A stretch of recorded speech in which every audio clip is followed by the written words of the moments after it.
Hey guys, எல்லாருக்கும் வணக்கம். இன்னைக்கு நம்ம புடலங்காயை வச்சு அருமையான சில்லி எப்படி ஈஸியாக ரொம்ப சீக்கிரமாக செய்கிறதுன்னு பார்க்க போகிறோம். இந்த டிஷ் நம்ம ரொம்ப சீக்கிரமாக செஞ்சிடலாம். திடீர்னு நம்ம வீட்டுக்கு கெஸ்ட்டு வராங்க, அவங்களுக்கு என்ன செஞ்சு கொடுக்குறதுன்னு தெரியலங்கும் போது இந்த ஒரு காய் இருந்துச்சுன்னா போதும், நம்ம செஞ்சு அசத்திடலாம் ஃபாஸ்ட்டாக. இந்த காய் வந்து நம்ம லஞ்ச் பாக்ஸ்லேயும் வச்சு கொடுக்கலாம் டிஃபனுக்கு. குழந்தைங்களுக்கு என்ன காய்னு தெரியாமல் ரொம்ப நல்லா டேஸ்ட்டாக இருக்கும், என்ஜாய் பண்ணி சாப்பிடுவாங்க. புடலங்காய் சாப்பிட மாட்டாங்க யூஸ்வலாக குழந்தைங்க. நீங்கள் பொரியல் பண்ணி கொடுத்தாலும் சாப்பிட மாட்டாங்க, சாம்பார் வச்சு கொடுத்தாலும் சாப்பிட மாட்டாங்க. நானே சாப்பிட மாட்டேன். இது எங்கள் அம்மாவோட ட்ரிக். இப்படி தான் எனக்கு செஞ்சு கொடுப்பாங்க. ரொம்ப டேஸ்ட்டாக சூப்பராக இருக்கும். அதை எப்படி செய்யலான்னு பார்க்கலாம். அதுக்கு என்னென்ன இன்க்ரீடியன்ஸ் தேவைன்னு பார்க்கலாம். அதுக்கு முன்னாடி நீங்கள் நம்ம சேனலுக்கு புதுசாக இருந்தீங்கன்னா, புதுசாக இப்போ தான் வந்து வீடியோஸ்லாம் பார்த்துட்டு இருக்கீங்கன்னா நம்ம சேனலை சப்ஸ்கிரைப் பண்ணிடுங்க. அப்படியே பக்கத்தில் இருக்க பெல் ஐக்கானும் கிளிக் பண்ணிக்கோங்க. வாங்க என்னென்ன இன்க்ரீடியன்ஸ் தேவைன்னு பார்க்கலாம். ஃபஸ்ட்டு புடலங்காயை தோலை சீவிட்டு இந்த மாதிரி நீட்டமாக கட் பண்ணி வச்சுக்கோங்க. இந்த அளவுக்காச்சும் இருக்கணும், ரொம்ப நைஸாகவும் கட் பண்ணக்கூடாது, இந்த அளவுக்கு இருக்கணும். உள்ளே இருக்கிற விதையெல்லாம் ரிமூவ் பண்ணிவிட்டு இந்த மாதிரி கட் பண்ணி வச்சுக்கோங்க. இது வந்து நீங்கள் நிறைய குவான்டிட்டி எடுத்துக்கணும், ஏன்னா இது பொரிச்சிங்கன்னா ரொம்ப கம்மியாக தான் வரும், அதனால் நிறையா வேணும். இன்றைக்கி நான் எடுத்துருக்கிறது ஓவரால் பார்த்தீங்கன்னா ஒரு 1/2 கிலோ இருக்குன்னு நினைக்கிறேன். இந்த குவான்டிட்டிக்கு நான் கார்ன்ஃப்ளவர் மாவு வந்து ஒரு 4 டேபிள் ஸ்பூன் எடுத்திருக்கேன். அண்ட் அரிசி மாவு 2 டேபிள் ஸ்பூன் அளவுக்கு எடுத்திருக்கேன். காரம் வந்து உங்களுக்கு எவ்வளோ வேணுமோ அந்த அளவுக்கு போட்டுக்கலாம். நான் 1 டேபிள் ஸ்பூன் அளவுக்கு மிளகாத்தூள் எடுத்திருக்கேன். உப்பு தேவையான அளவு போட்டுக்கோங்க. அப்புறம் எண்ணெய் டீப் ஃப்ரை பண்ணுறதுக்கு வேணும் நமக்கு. இவ்வளோதான். தண்ணி ஊற்றாமல் இதை போட்டு நல்லா பெரட்டி எடுத்துக்கோங்க. ஏன் தண்ணி ஊற்றக்கூடாதுன்னு சொல்கிறேன்னா, இந்த மசாலா போட்டுட்டு நீங்கள் வந்து ஊற வைக்கும்போது, அதாவது கொஞ்ச நேரம் கழிச்சு போடலான்னு சொல்லிட்டு வச்சிருவீங்க. அப்போ வந்துட்டு இது நல்லா ஊறும்போது நிறைய தண்ணி விடும். ஏன்னா புடலங்காய் வந்து நீர்ச்சத்து நிறைஞ்ச காய். இது நீர்க்காயின்னு சொல்லுவாங்க இல்லையா, தண்ணிக்காயின்னு சொல்லுவாங்க. இது வந்து நேரமாக நல்லா தண்ணி விடும். அதனால நீங்கள் தண்ணி ஊற்றும் போது இன்னும் நிறைய தண்ணி விட்டு சொதன்னு ஆகிடும். அப்புறம் நீங்கள் எண்ணெயில் போட்டு எடுக்கும்போது மசாலா எதுவும் ஒட்டாமல் ஒரு மாதிரி வந்துடும். அதுக்காக தான் சொல்கிறேன். தண்ணி போடாமல் போட்டு எடுத்துக்கோங்க. உடனே போட போகிறீங்க அப்படின்னா தண்ணி போட்டுக்கலாம், லைட்டாக ஊற்றிக்கோங்க, ரொம்பலாம் வேணாம், தெளிச்சு விட்டுக்கோங்க, அவ்வளோதான். ஓகே, இதை நான் பெரட்டி எப்படி ஃப்ரை பண்ணுறதுன்னு பார்க்கலாம் வாங்க. இப்போ பார்த்தீங்கன்னா லைட்டாக தண்ணி தெளித்து நான் கலக்கி வச்சுருக்கேன். ரொம்ப லேசாக தான் தெளிச்சிருக்கேன். எண்ணெய் சூடாயிட்டிருக்கு. எண்ணெய் நல்லா ஹீட் ஆனோடனே நம்ம இதில் போட்டு பொரிச்சு எடுத்துடலாம். இதுக்கு நீங்கள் இந்த மாதிரி தான் போட்டு பெரட்டணும்னு இல்லை, கார்ன்ஃப்ளவர் அரிசி மாவு தான் போடணும்லாம் இல்லை.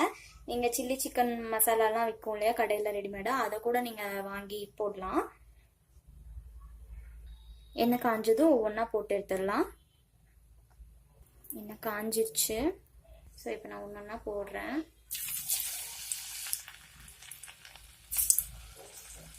இந்த கார்ன்ஃப்ளவர் அரிசி மாவெல்லாம் போட்டுக்கிறனால நல்லா கிறிஸ்பியாக வரும். கார்ன்ஃப்ளவர் வந்து நல்லா பைண்ட் பண்ணி கொடுக்கும். ஸோ இந்த மசாலா வந்து பிரிஞ்சு போகாமல் எண்ணெயில் போய் தங்காமல் நல்லா வரும். அடுப்பை கம்மி பண்ணி வச்சுக்கோங்க, சிம்மில் வச்சுக்கோங்க. எண்ணெய் சூடானதும், இல்லைன்னா சீக்கிரம் கருவிடும்.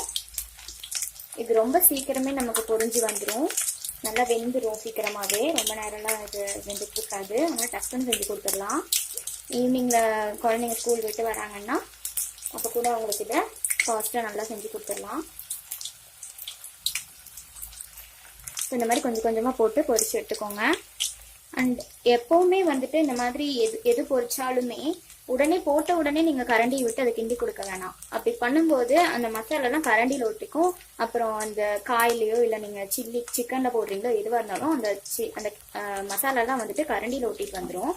கொஞ்சம் நேரம் போட்டு கொஞ்சம் நேரம் கழித்து பண்ணும்போது கரெக்டாக இருக்கும். நல்லா கிறிஸ்பியாக இருக்குது, கரண்டியில் எடுக்கும்போதே தெரியுது. இதில் எந்த ஃபுட் கலரும் நான் ஆட் பண்ணலை. நான் உங்களுக்கு என்ன சஜஸ்ட் பண்ணுவேன்னா, குழந்தைங்களுக்கு இந்த மாதிரி நம்ம செஞ்சு கொடுக்கும்போது ஃபுட் கலர்ஸ் அவாய்ட் பண்ணிக்கோங்க. அதுக்கு பதிலாக நேச்சுரல் ஃபுட் கலர்ஸ் கூட நீங்கள் சேர்த்துக்கலாம். காஷ்மீர் சில்லி பவுடர் இருக்கு இல்லையா, அதெல்லாம் வந்துட்டு காரம் கம்மியாக தான் இருக்கும், பட் கலர் நல்லா டார்க்காக இருக்கும். குழந்தைங்களை அட்ராக்ட் பண்ணுறதுக்கு நீங்கள் அந்த மாதிரி வேணால் யூஸ் பண்ணிக்கலாம். ஃபுட் கலரை தவிர்த்துருங்க. ஸோ இப்போ நல்லா பொரிஞ்சு வந்துருச்சு. இதை நம்ம எடுத்துடலாம். இந்த மாதிரி பொரிச்சு எடுத்து வச்சதை வந்து டிஷ்யூ பேப்பரோ இல்லை நியூஸ் பேப்பரோ ஏதாவது ஒன்று போட்டு இப்படி போட்டு வச்சிட்டிங்கன்னா அதில் இருக்கிற எண்ணெயெல்லாம் அதில் போய் ஸ்ப்ரெட் ஆகிடும். ஸோ அதுக்கப்புறம் நம்ம சாப்பிட்டுக்கலாம். அதை எடுத்து சூடும் ஆறிடும், நல்லா அதுக்கப்புறம் சாப்பிட்டுக்கலாம். நல்லா கிறிஸ்பியாக இருக்குது, ஆறட்டும். நான் எடுத்து சாப்பிட்டு பார்க்க போகிறேன். ஸோ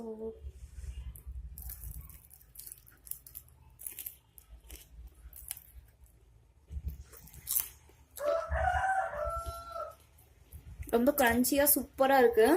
நீங்களும் இது கண்டிப்பாக வீட்டில் ட்ரை பண்ணி பாருங்கள். இதே மாதிரியே நம்ம மற்ற எல்லாத்தையுமே போட்டு பொரிச்சு எடுத்துக்கலாம்.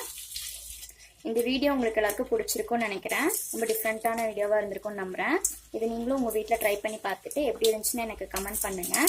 இந்த வீடியோ உங்களுக்கு பிடிச்சிருந்துச்சுன்னா லைக் பண்ணுங்கள், உங்கள் ஃப்ரெண்ட்ஸ்க்கு ஷேர் பண்ணுங்கள். நம்ம சேனல் இன்னும் நீங்கள் சப்ஸ்கிரைப் பண்ணலன்னா சப்ஸ்கிரைப் பண்ணிவிட்டு பக்கத்தில் இருக்க பெல் ஐக்கானும் கிளிக் பண்ணிவிடுங்க. Thank you guys.